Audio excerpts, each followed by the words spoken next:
Will Fiora build around rise again? Fiora build around is not bad. I don't think you can do like an entire build around. She's kind of more of a side thing. So we've got Anivia and Lux. This is the new meta already, huh? Anivia and Lux. Very, very strange time to be alive, eh? So we've got Double Draven. Obviously, we're keeping Ancient Yeti. Would we keep the Double Draven against the Anivia Lux hands? I have no idea. I tend to just auto keep Double Draven in general. So we're on a pretty nutter butters hand. I will say, Ancient Yeti, when in the opener hand, can be played as a 4-mana 5/5 on 4, which is nuts. We're attacking on odds, which means it's more likely we'll be playing him as a 3-mana 5/5 on 5, which is arguably nutsier.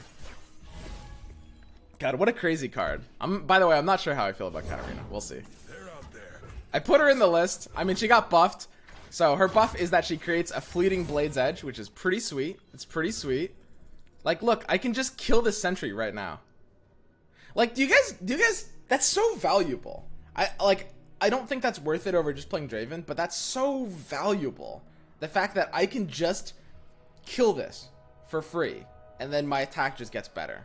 That's crazy good, dude. I think I'd rather develop Draven though, like a normal human being. But just imagine if I had done that though. We could do, I mean, depending on, if he plays something on 4, if he pressures me into Yeti on 4, I could do it. Reasonably speaking, that's not happening. The question is, do I just sacrifice in this Yeti yearling? I think I'm pretty happy to do this, yeah. It's like, he's not really looking for a block there, I think. Now, I will say, probably the hottest take in this deck is we have cut out Bjerg's, which is kind of normally pretty backwards from a Yeti. Normally, you want to be Bjerging into your 1-mana 5/5 Yetis. That's kind of the whole point. I think Bjerg is potentially too slow of a card here, and I think that because we're running so much like 5 attack synergy, which I think we have to, especially like good cards like Ancient Yeti, I will say that I think it's really, really hard for Bjerg to make enough sense in this deck. Maybe it could be like a 2-of or something. I don't know. I might find a way to fit it, but I'm not a fan of what it does to the deck, I guess. Fight the signal fires. So we can think about this turn. We're probably going to want a Katarina this turn. The reason for that is because we want a Yeti on 5, and the reason for that is because we're not attacking on evens. So Ancient Yeti, when you're attacking on evens, is a 4/5/5 on 4, or when they play something where you want to play a 5/5 blocker on 4, or attacking on odds, it's a 3-mana 5/5 for that. And we'll curve that with Sentry probably on 5. I'm pretty happy to do that. Which means this turn, we're thinking about like Yearling plus Katarina. We can curve that with her Blade's Edge. The question is, and here's the big question, if we commit to Blade's Edge with her, are we tapping out for anything that we might want to keep as an option? I think I actually do want to keep Whirling Death as an option for next turn. So if we play Katarina plus the Blade's Edge this turn, we bank 2, and then we go into the Ancient Yeti plus Sentry banking 2. So if we skip the Sentry but play the Yearling, then we'll have the exact amount for Whirling Death for next turn, which will potentially flip Draven. You can also like discard the fleeting Blade's Edge with Draven Axe. That can be a thing maybe. That's kind of interesting. Well, I mean, if he high rolls on this, we're a little behind. So that one's okay. Betcha I kill more of them. Oh, it's on. That one's okay. God, look how good that feels. Look how fucking good that feels. It's crazy. This is like a crazy upgrade to this card. Like, Katarina just becomes an actual card so suddenly, dude. So yeah, we've done the math. So the point of doing the play we did is that we now have the ability to Yeti plus Draven's Whirling Death, right? We can see we have the 6 mana here. If we had 1 extra mana, we would have played Sentry instead of Yearling. If we had 1 less mana, we wouldn't have played Yearling. Now the question is, do I want that? And the answer is probably, heck yes, absolutely. Now if he doesn't tap out, that's representing a Harsh Winds, and that means, in that case, I probably wouldn't take the Whirling Death. If he doesn't tap out, I'll develop further with Drummer. I kind of want him to just play his mana here. I don't really want a Harsh Winds, to be perfectly honest with you. That would kind of make me sad. What do you think about 1 Atrocity in Karina? I don't think that card is good, but in the combo with Ledros helps you cheese. I think it's not bad, yeah. Unironically, I don't hate it. So we can think about this attack. Let's talk about what a swing like here would look like. He's not in harsh winds, so, you know, he'd have to take some blockers. He could go 5-4 into 3-3, force me to discard Axe, but in reality, I can also just Whirling Death. I can do, like, Axe plus Whirling Death to level up the Draven. We'll see. It's a bit committal to something that just dies to, like, Brittle Steel. Legion Drummer taps me out of all options. Giving Quick Attack to the Ancient Yeti is somewhat redundant with the idea of, like, Whirling Deathing it. I think I'll just develop the Drummer. Keep step with the heartbeat of Noxus. I think it's probably just better. Honestly, he's putting me in a position that I will say doesn't feel quite great here. I can go ahead and try this, and obviously there's kind of no benefit to attacking with Katarina.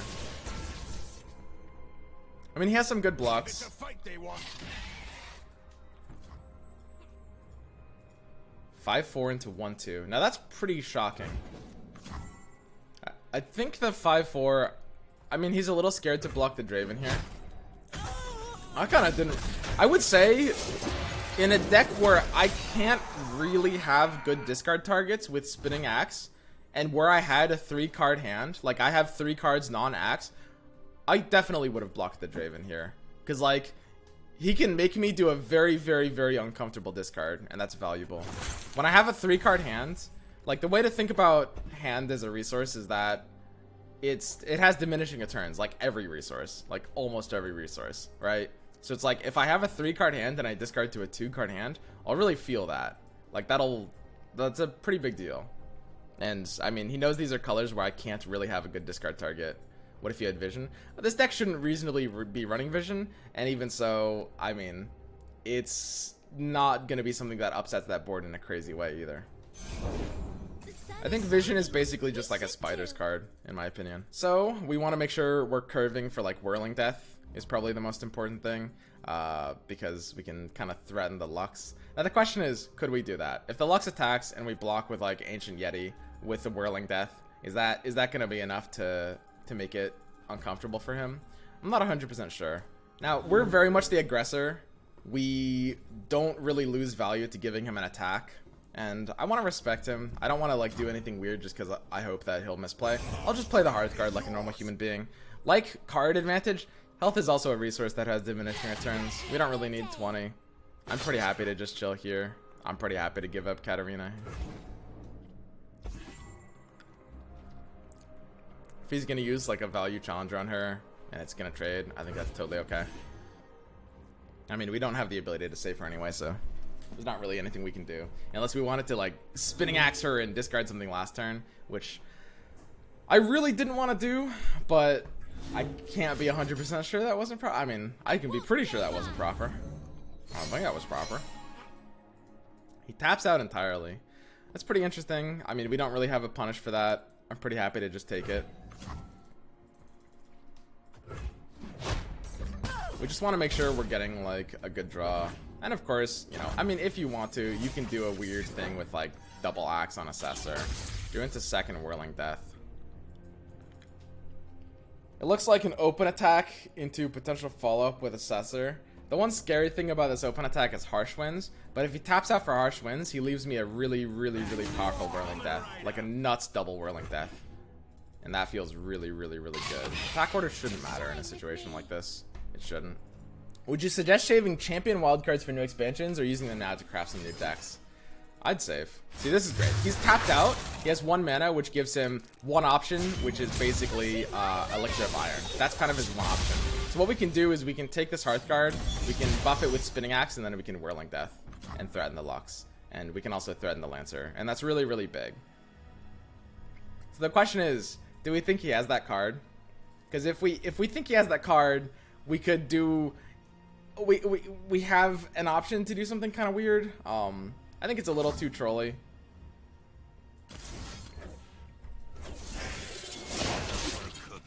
But the option would look something like, it would look something like hit the Lux and then pass, and then when he uses the second one, hit the Lux again. But that's just like Omega trolly. But yeah, this is good. Whirling Death is good in this deck because your units are chunky. That's a really, really, really important thing for Whirling Death. This card is good, but it's very counterable. So having your units have high health keeps them outside of something like Brittle Steel. Brittle Steel would be incredibly huge as a counter here. If my unit didn't have 5 health, I couldn't do this. His deck is running 3 Brittle Steel almost guaranteed, right? I could never do a play like that. If if he's like PNZ, and if my unit has 2 or 3 health, I still can't do a play like that, right? Whirling Death needs to be used with units that have high health because it's very counterable. When they kill my unit, they're not only stopping the Whirling Death, but they're killing a unit that they get value out of killing anyway. So they're double dipping on that value, and that's dangerous. I'm pretty happy with this, all things considered. Conservative. This card's okay.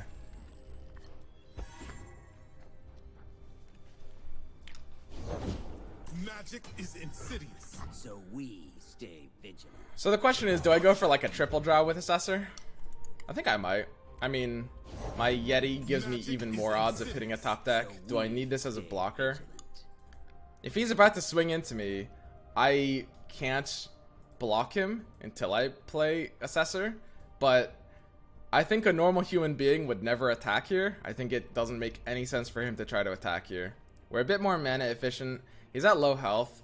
I want to take the mana efficiency. I want to take the safety line. I want to do the draw too. I don't want to do anything weird.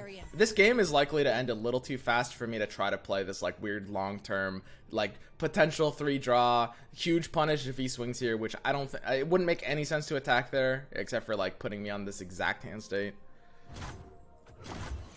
I'd attack there.